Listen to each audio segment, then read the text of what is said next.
Hey, Kharisma here. Welcome back. If you are new around here, hello. Today I'm going to be reacting to a video by Nikki van der Geg. And she's talking all about why feminism needs men and men need feminism. That should be interesting to hear. So let's get into it when I come back.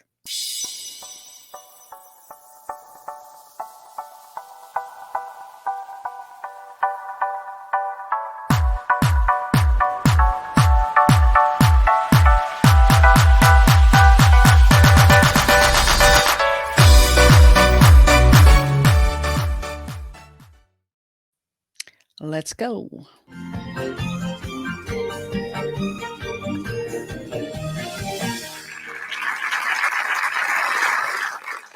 It might seem a little strange that I, as a woman and a feminist, am standing here talking to you about men. So let me explain. I've been a feminist since my early teens, which was quite a long time ago. I work with women and girls on their rights in many different parts of the world. But it wasn't until I was standing in the supermarket next to the bananas with my son, George, who's a little bit older than this now, but he was about 10 at the time. And he looked up at me and he said, "Mum, why are you obsessed with women's rights? What about me?" And it started me thinking about men's role in feminism and gender equality. My partner and I had been really clear that we wanted our daughter Rosa to have as many chances in life as our son.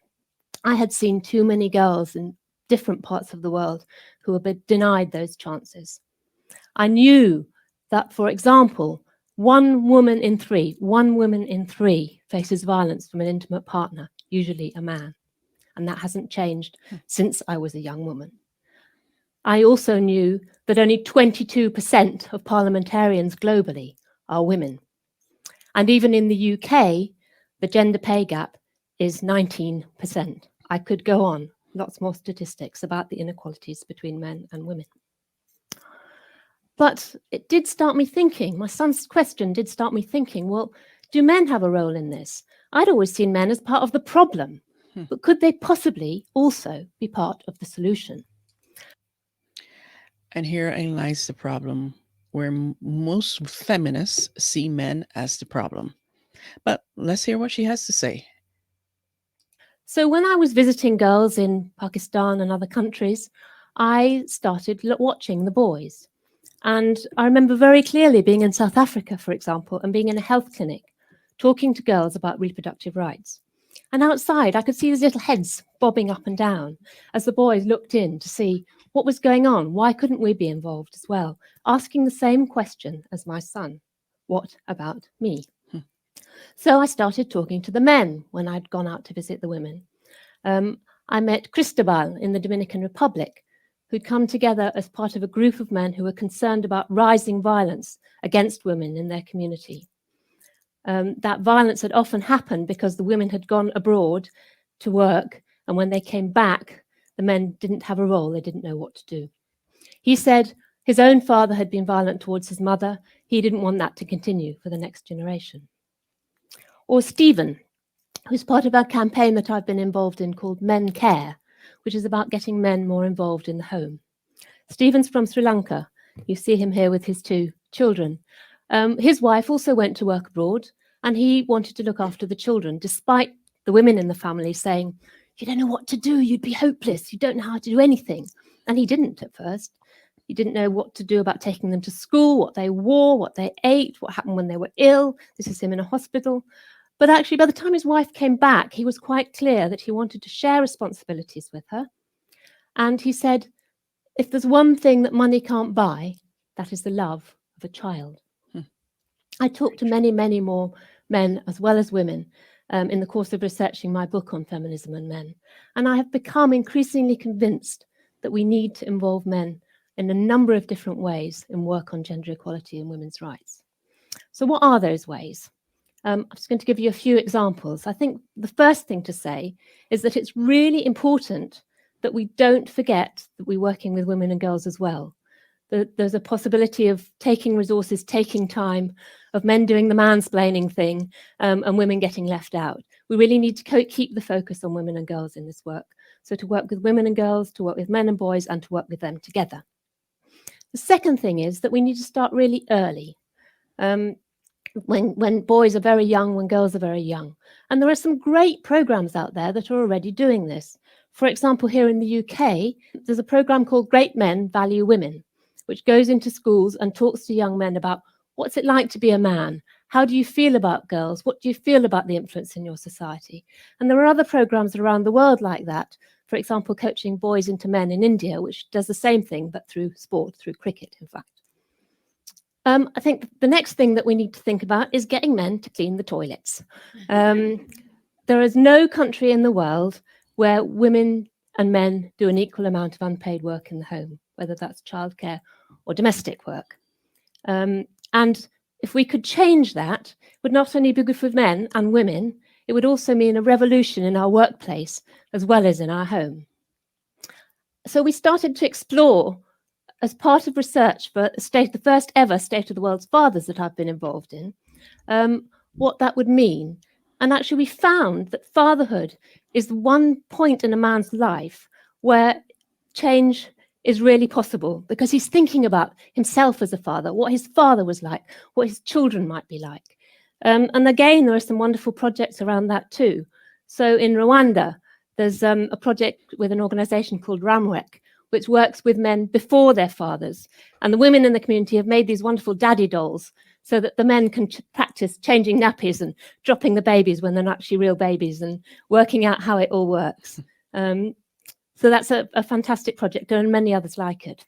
I think the other thing we need to do is to ensure that there's a lot of legislation now that's in favour of women's rights, but we need to ensure that that legislation gets enacted on the ground. And in order to do that, we need to work with men in power.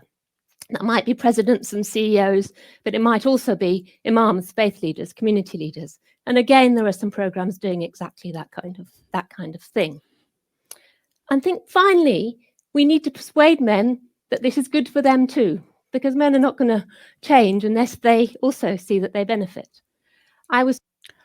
This is wonderful, but the problem is that modern feminism has gone too far, where now it has emasculated men, and when a man speaks out or have an opinion, it's considered toxic masculinity.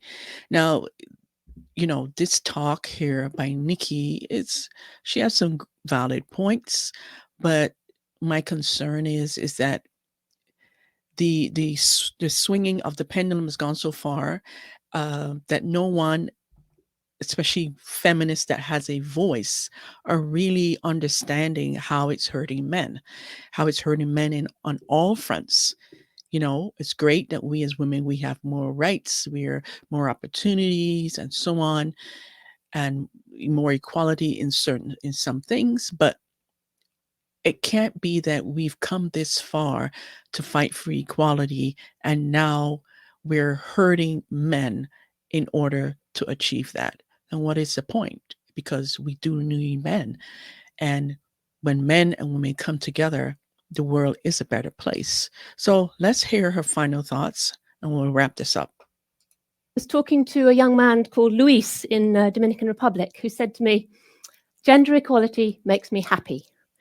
And it's quite clear that gender inequality not only makes women suffer, but it also makes men suffer too. Exactly. Men die younger than women. They're often not in touch with their emotions. They're often not in touch with their children. So gender equality also benefits men. And I do think this is beginning to change. So I've met lots of young men and women who call themselves feminists. I think the younger generation, the mine, are much happier to call men feminists as well as women feminists. I think that's a great change. Whether they call themselves pro-feminist or feminist, I don't really mind. I think there are fantastic campaigns out there, like the United Nations He for She campaign, which gets men to sign up in support of women's rights, and over 500,000 men around the world have already signed up.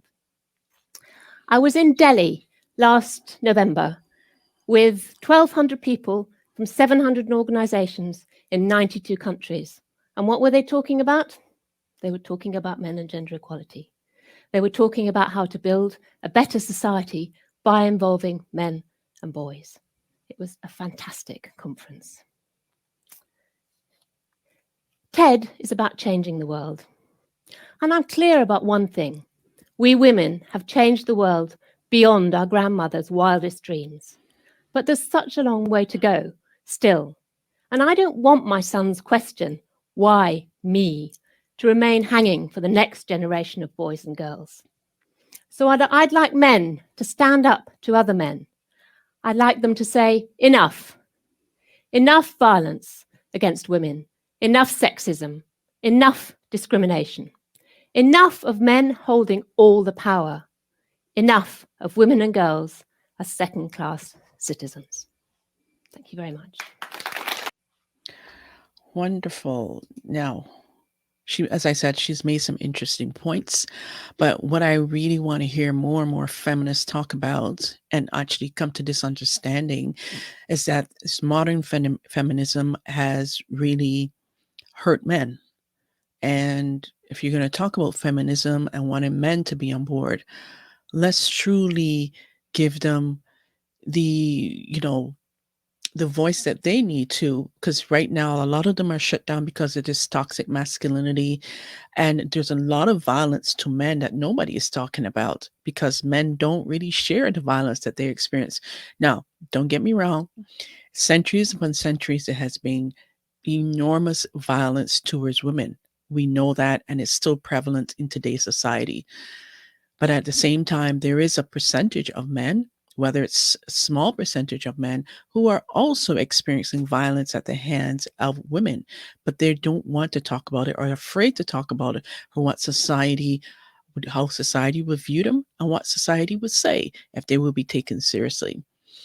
So I'd love to hear your feedback on this, why Feminism Needs Men and Men Needs Feminism by Nikki van der Gag. Let me know in the comments below. Share your opinions. Let me know what your experience with feminism has been, whether it's negative or positive. And as also, before you go, remember to subscribe, comment below, give me your thoughts, subscribe to the channel, ring the notification bell to get notified when another daily video drops. And thank you for your support. Until next time, remember to take care and bye for now.